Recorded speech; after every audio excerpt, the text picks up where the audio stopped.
30 mars 2018, vidéo du Shabbat. Je reviens sur la marche blanche organisée par le CRIF, par les représentants de la communauté juive, là. Voilà, objectivement, c'est un très gros échec, hein. C'est le premier gros échec du CRIF depuis sa création, il faut le dire. Alors, il y avait 8000 personnes, pas plus, sur les 500 000 juifs qui habitent en Île-de-France. Donc déjà, de ce point de vue-là, moi, si j'étais Francis Khalifa, le président du CRIF, je me poserais des questions. Et deuxièmement, il n'y avait quasiment pas de Français de souche, hein. Il n'y avait pas de goy à votre manifestation, ou très peu.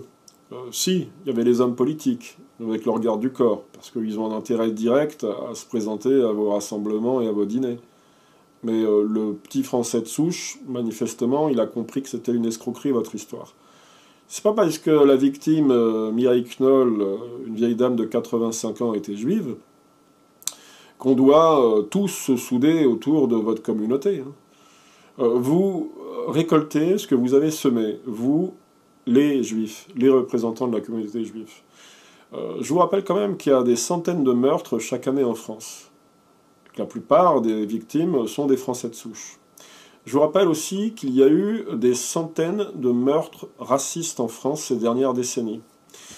J'en ai répertorié, en fait je les ai tous répertoriés dans le racisme anti-blanc, dans mon livre sur le racisme anti-blanc, et jamais, je n'ai vu que le CRIF avait manifesté sa sympathie à la famille de la victime, sa compassion, ses condoléances.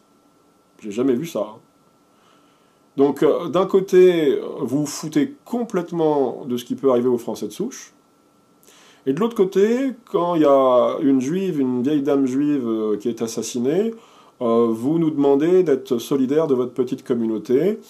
Mais pas seulement ça, vous nous demandez aussi de considérer cette victime juive comme étant la grand-mère, en l'occurrence la grand-mère de tous les Français. Et vous demandez aux hommes politiques de venir vous soutenir. Alors pour les hommes politiques, c'est facile, parce qu'ils connaissent l'influence que vous pouvez avoir dans les médias et dans la politique. Et donc ils savent qu'ils ont intérêt à venir à vos rassemblements. Mais je l'ai quand même noté sur Twitter, il est plus facile de faire venir les ministres à votre dîner annuel, le dîner du CRIF, que de faire descendre les Français dans la rue. Maintenant, c'est clair, hein, vous avez bien compris la leçon. Donc, voilà, vous n'avez jamais été solidaire des Français de souche. Et je le vois depuis plusieurs décennies. Globalement, jusqu'au début des années 2000, vous avez toujours considéré, vous, les intellectuels juifs, je dis les intellectuels juifs, et non pas certains intellectuels juifs, parce que je vous ai tous lus. J'ai lu tous vos livres, et je peux l'affirmer, dans leur ensemble, les intellectuels juifs, jusqu'au début des années 2000, considéraient les Français de souche et les Blancs en général plutôt comme des salauds, plutôt comme des tortionnaires. On serait coupable de tous les maux sur cette terre, depuis l'Inquisition, l'esclavage, le pillage du tiers-monde, etc., etc. Sans parler évidemment des crimes qui auraient été commis pendant la Deuxième Guerre mondiale, alors que vous, les Juifs, vous n'avez jamais commis aucun crime, ni pendant la Deuxième Guerre mondiale, ni en URSS dans les années 20 et les années 30, ni dans le commerce des esclaves, par exemple, ni dans le trafic d'ecstasy, d'héroïne. Vous n'avez jamais commis aucun crime. Je dis certains Juifs, évidemment, je ne dis pas tous les Juifs, hein, on est d'accord.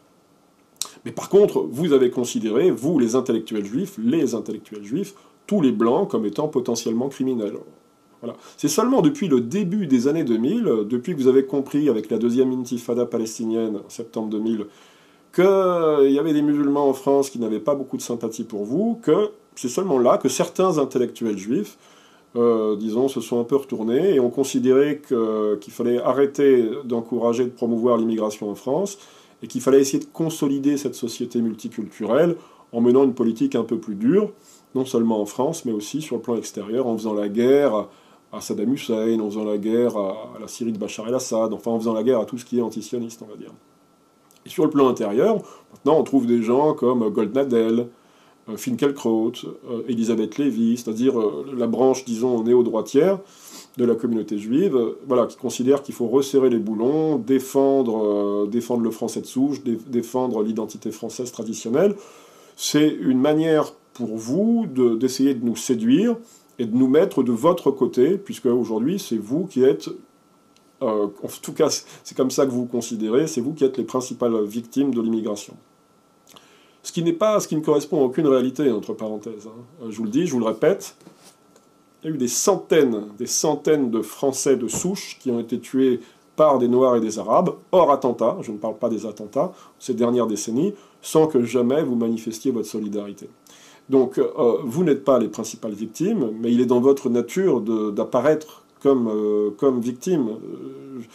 Vous parlez aujourd'hui d'un nouvel antisémitisme. Mais moi, ce nouvel antisémitisme, je le constate sous la plume, je ne sais pas, d'Elie Wiesel, par exemple, au début des années 90. Dans ses mémoires, il parle d'un nouvel antisémitisme. Dans les années 70, il y a Samuel Pisar, ou Elie Wiesel encore, ou d'autres qui nous parlent d'un nouvel antisémitisme. En 1967, c'est un nouvel antisémitisme. Avec Nasser, dans les années 50, je lis à Douglas Reed, par exemple, et j'entends parler de ce nouvel antisémitisme qui apparaît en Occident. Dans les années 40, on n'en parle pas. Dans les années 30, on n'en parle pas.